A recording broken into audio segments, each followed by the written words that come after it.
What is up, ladies and gentlemen? It's Be True here. We are killing the Butcher today, showing you how to do it easily on Hell difficulty in Diablo 3 with the Barbarian.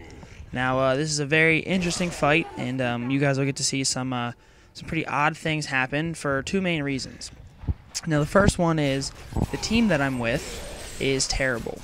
Okay, there's a demon hunter and a wizard, both ranged characters. Both are very bad. Now, I'm a big fan of co-op in this game. I believe it's a lot more fun. You can get some pretty interesting combinations when you play with people. But the problem is when you join a public game, you never know what you're going to get. And in this case, I happened to get two people who were both terrible.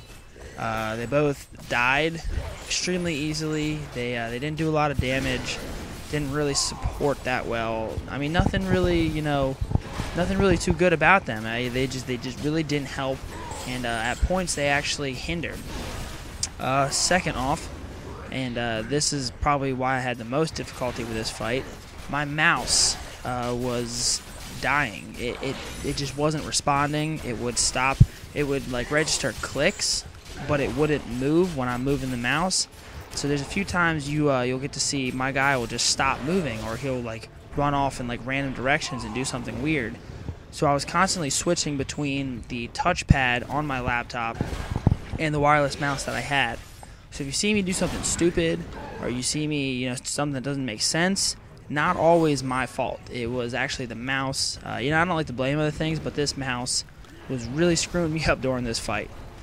So as you can see, we already have one of them dead, and by the end of the fight, they both die, and I just can't revive them. So it's just pretty much just me taking on the Butcher, alone when he's at the strength of 3 people. So let's talk about my build here first. As a Barbarian, this build will be the same whether it's a solo or a co-op game. So don't worry about that too much. This is being the Butcher. Has the Butcher is a strong melee character, just like you are as a Butcher. So there's another one dead. Being that you pretty much want to have survivability on hand. That's how I've been playing this Barbarian. It's what I've been doing a lot of, and I like it a lot. It's been working, so I'm gonna stick with it. Now, the one thing I do normally have is ground stomp, so I can stun them. But the problem with the Butcher is the stuns normally last 4 seconds. Against the Butcher, it lasts maybe 1. So I didn't really see too much of a necessity for that. So instead I decided to go with Leap with Iron Impact. Now what Leap with Iron Impact does is, now you can see there I'm trying to revive my people, but it's just very difficult to do this. So the Leap with Iron Impact, when you hit the ground, it increases your defense, your armor rating by 300%. So you think of it, or I think I had around 4,000 armor or something like that. When you hit the ground, you're up to 12,000 armor. It's huge. It's almost like another. See right there, you can see my guy's not moving. That was all the mouse, not me. But that Iron Impact is a lot like another Ignore Pain, and it lasts for a few seconds, just like Ignore Pain. It's going to reduce the amount of damage you take by ridiculous amounts. So basically, with Ignore Pain and Leap with Iron Impact, you have 2 Ignore Pains, pretty much. You have about roughly 8 or 9 seconds of which you can, pretty much take no damage. And if you alternate between them, while they're cooling down, you can keep going back and forth between them and kind of keeping the amount of damage you take down. Now next I have War Cry, which increases your defense rating, and I have the rune in it that increases your life regeneration. So that way it increases your health by 10% and increases your life regeneration, which I thought was good with the defensive build that I have. If I can keep regenerating life at the same time, it should be pretty hard to kill me. Now, offensive skills, Wrath of the Berserker and Frenzy. I mean, obviously Frenzy for any boss is going to be your best. I use Sidearm because That way, you're throwing that you have a 25% chance to throw that axe that does more damage. It's like another attack. And then Wrath of the Berserker with the Insanity rune. That's where you're going to do your most amount of damage. You know what I do? My Ignore Pain has the rune where 20% of the damage you do, you come back as life. So what I do is I pop Wrath of the Berserker and Ignore Pain at the same time, and I just stand, right next to him, and just for that 15 seconds that you have Wrath of the Berserker, I just sit there and just, go hand toe to toe with him and try and do as much damage as possible.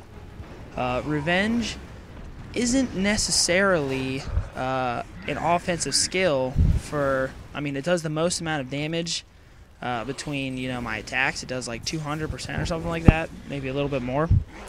But it's more for healing, for each person you hit, it does 5% healing, 15% chance to become active. Once you hit level 56, I believe, you get the rune that makes it 30% chance to become active. And that's huge. One of every 3 hits, you're healing yourself for 5% of your life and doing, 300% or 200% damage.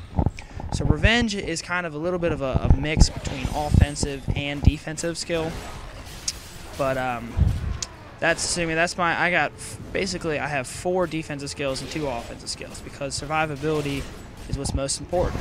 And at this point here, it's just me versus the Butcher because I can't save these guys, and there's a lot of fire. The enrage timer is starting to get close, so there's a lot more fire coming up.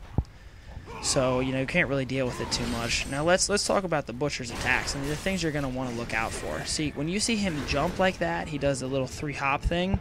That is his most powerful attack, and it's what you want to look out for the most. He hops up in the air like that 3 times, comes down, slams that hammer right there. That does the most amount of damage. And you can see I popped my Ignore Pain right for that attack because you don't want to take that square on. So that helps you out a lot. You want to look out for that.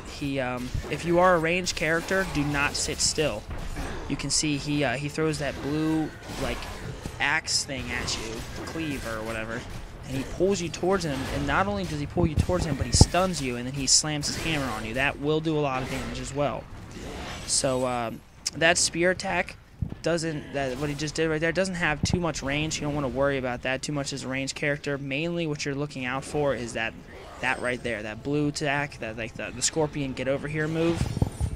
So and also the fire. You have to stay out of the fire. Those are the 3 things that will kill you. That move, when he jumps up and he does the the slam down with his hammer, and then the fire.